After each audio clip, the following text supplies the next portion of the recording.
আসসালামু আলাইকুম, সবাই কেমন আছেন? আশা করি সবাই ভালো আছেন। আল্লাহর রহমতে আমরাও ভালো আছি। তো আমি আজকে নতুন আরেকটি ব্লগ নিয়ে আপনাদের সাথে হাজির হয়েছি। সকাল সকাল আমার হেল্পিং হ্যান্ড আমাকে মাংস কেটে দিচ্ছিল, কারণ আমি আজকে গরিবদের জন্য একটু আয়োজন করব। তো অনেক দিন ধরেই চিন্তা করছিলাম যে গরিবদেরকে একটু খাওয়াবো, তো সময় হয়ে উঠছিল না। তো আদিয়ানের পরীক্ষা শেষ, তো ভাবলাম যে আজকে করে ফেলি। তো যেই বাবা সেই কাজ শুরু করে দিলাম। তো আমি একটু গরু মাংস বসিয়ে দিয়েছি। এটা অবশ্য রাত্রেবেলা বসিয়েছিলাম, কারণ সকালবেলা আমার হেল্পিং হ্যান্ড কেটে রেখে গিয়েছিল। আর আমি একটু রাত্রেবেলাই করি, যেহেতু কালকে খাওয়াবো। কালকে শুক্রবার ছিল, মানে আমি যেদিন খাইয়েছি শুক্রবার ছিল, গত শুক্রবারে। তো কালকে যেহেতু করবো, এর জন্য আমি রাত্রেবেলাই রান্নাটা বসিয়ে দিয়েছি। কারণ এই ওই রকম রান্নাই রাত্রেবেলা করি, যেগুলা একটু করে রাখলে সুবিধা হয়। যেহেতু আনাইজা ছোট, এর জন্য আমি একটু ভেবেচিন্তে কাজ করি। তো আমি রাত্রেবেলায় গরুর মাংসটা বসিয়ে দিয়েছি। তো আমি গরুর মাংস এর আগেও অনেকবার রান্না দেখিয়েছি, তো আজকে আর তেমন কিছু বললাম না। আমি সব মশলা দিয়ে একবারে বসিয়ে দিই। তো এখানে আমি হলুদ, মরিচ, ধনিয়া, জিরা, তারপরে গরম মশলার গুঁড়ো, আর এই তো নতুন একটা মশলা, এই মশলাটা আমি দিয়েছি আজকে। এই যে টুকটাক থেকে কিনেছিলাম, আমি কিনি নাই ঠিক, আমার হাজব্যান্ড দেখে ও নিয়েছে, যে ও দেখেছে যে এই মশলাটা দিলে নাকি তেমন কিছু দিতে হয় না। তো আমি দিয়েছি, বাট আমার কাছে তেমন আহামরি লাগে নাই। বাট মানে আমার তরকারি যেমন হয় তেমনই আমার কাছে মনে হয়েছিল। আর এই তো আমি এখন সব কিছু দিয়ে গরুর মাংসটা বসিয়ে দিব। তো এবার গরুর মাংস করছি, কারণ গতবার আমি যখন গরিবদের খাইয়েছিলাম, তো আমি ব্যাপারটা বুঝি নাই। আমি বড় ফার্মের মুরগি এনে তো ভেবেছিলাম যে দেশি মুরগিতে তো তেমন মাংস পাওয়া যায় না, তাই আমি ফার্মের মুরগি এনেছিলাম আর বড় বড় পিস করেছিলাম। বাট ওই দিন খেতে এসে দেখেছি যে সবাই গরুর মাংস কথাই জিজ্ঞেস করছিল, যে গরুর মাংস নাই, গরুর মাংস নাই। আর গিয়ে যার ফার্মের মুরগি অনেকেই খায় না, আমি এটা খুব অবাক হয়েছি। মানে ওনারা খেতে চায়নি, হয়তো বা গরুর মাংসটা কিনে খেতে পারে না দেখে হয়তো বা ইচ্ছাটা করেছিল। তো আমার আসলে ওই খেয়ালটার হয়ই নেই। আমি গতবার ভাজি করেছিলাম, ডাল করেছিলাম, ফার্মের মুরগি ভুনা করেছিলাম, আর আলু ডিম করেছিলাম। কিন্তু ম্যাক্সিমাম সবাই আমাকে বলছিল যে গরুর মাংসের কথা। তো ওইবারই ডিসাইড করে রেখেছি নেক্সট জবে খাওয়াবো, গরুর মাংস দিয়ে খাওয়াবো ইনশাল্লাহ। আর এই তো আমি পাশের চুলাতে চা বসিয়েছিলাম, আমি আর আমার হাজব্যান্ড খাবো, যেহেতু আজকে একটু কাজ করব। তো আমি একটু চা খেয়ে নিচ্ছি। আর একটু ঠান্ডা তো পড়েছে, ঢাকা অবশ্য তেমন ঠান্ডা পড়েনি এখনও। তো আমাদের ঢাকায় ঠান্ডা পড়তে পড়তে ডিসেম্বরে একদম শেষের দিকে পড়বে একদম ভালো মতো ঠান্ডা।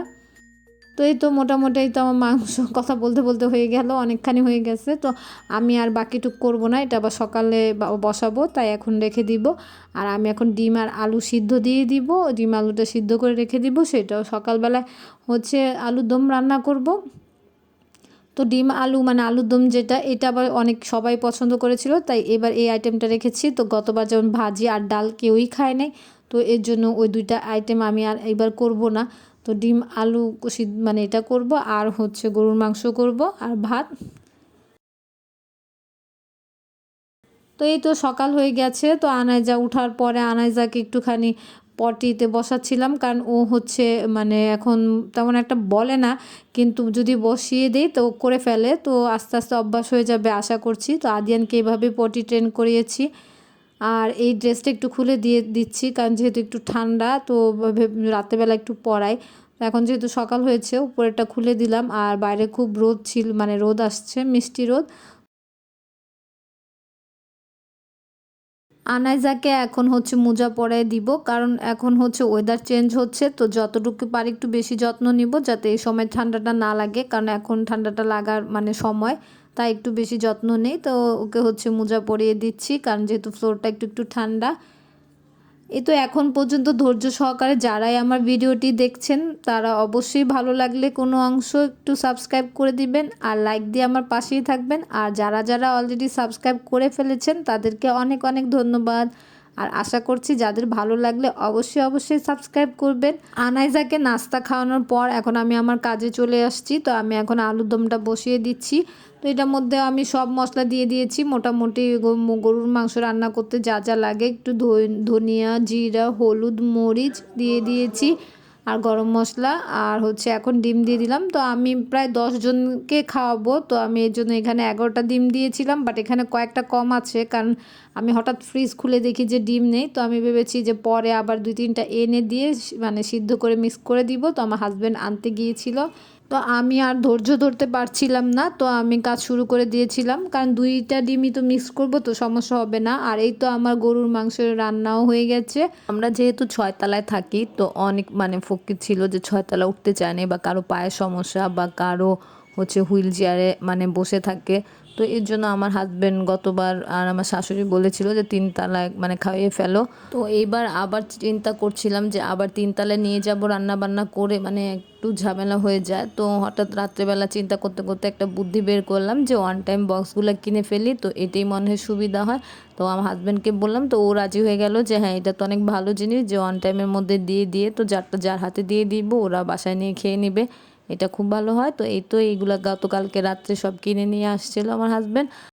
আর ওকে হচ্ছে খাবারের দায়িত্ব দিয়েছি যে ও সবগুলা খাবার প্যাকেট করবে। তো আমার হচ্ছে এখনও 3টা ভাতের বাটি খালি ছিল, কারণ ভাত হচ্ছে শেষ হয়ে গিয়েছে। আমি 2 পাতিল ভাত বসিয়েছিলাম, তো একটা হয়েছিল আর একটা এখনও হয়নি। তো ওইটা রেডি হলে বাস ওগুলাও প্যাকেট করে ফেলবো। আর গরুর মাংস ওকে বলেছিলাম যে প্রথম 3 টুকরো বা 4 টুকরো করে দাও, এরপর মাংসটা বুঝে এরপর থাকলে আরও দিবে। তো এই তো ও এভাবে সুন্দর করে প্যাকেট করা শুরু করে দিয়েছে। আর এই তো সবার বাটিতে একটা করে ডিম দেওয়া হচ্ছে। তো এইভাবে হচ্ছে যে আমি এবার খাইয়েছি, আর গতবার হচ্ছে 3 তলায় বসিয়ে খাইয়েছিলাম। তো ওইটাও ভালো লেগেছিলো, কারণ ওরা খাওয়ানো শেষ আবার একটু মিলাদ পরে মানে মিলাদের মতো দোয়া টোয়া করে দিয়েছে। তা আমি আবার আমার হাজব্যান্ডকে বলছি, যাকে যাকেই দাও একটু বলবো আমার দোয়া করতে আমাদের জন্য। আর এখানে আদিয়ানকেও ডেকেছিলাম যে তুমি তোমার বাবাকে হেল্প করো, কারণ এভাবে তো ওরাও শিখবে ভবিষ্যতে। তো ও আবার হেল্প করতে চলে আসছে। আমার হাজব্যান্ডকে বলেছিলাম যে তুমি যেভাবে দিয়েছো ওরা কি মানে খেয়ে শান্তি পাবে, আবার বলেছিল ও যে আমি অনেকগুলো করে মাংস দিয়েছি, ওরা আজকে খেয়ে আমাদের জন্য দোয়া করবে মন থেকে এমনিতেই। তো আল্লাহ যাতে করে তাই যাতে হয়। আসলে তেমন কিছুই তো আর না, খালি জাস্ট মানে মানে আমার মনের শান্তির জন্য, আর ওরা যদি খেয়ে একটু আনন্দ পায় এর জন্য এটা করা। আর আমার হাজব্যান্ড যখন ওদেরকে দিয়েছিল আমি বলেছিলাম আমাকে ওইটা একটু ভিডিও করে দিতে, যেহেতু আমি নামবো না। তো ও বলেছে এগুলা করা মানে দেখানো এটা দরকার নেই। তো আমি আর ওই ব্যাপারটা স্কিপ করে গেছি যে থাক, ও যেহেতু মানা করেছে দরকার নেই। তো খাবার মোটামুটি বাড়া শেষ হয়ে গেছে, তো ওরা এখন ব্যাগে ভরে ফেলছে। আর আদিয়ান ওর বাবাকে হেল্প করছে, আমি এগুলো ওকে শেখাচ্ছি, কারণ ও আমাদের কাছ থেকে দেখলে ভবিষ্যতে ও করবে আশা করি। তো তার জন্য ওকে এগুলো বলা যে একটু হেল্প করো।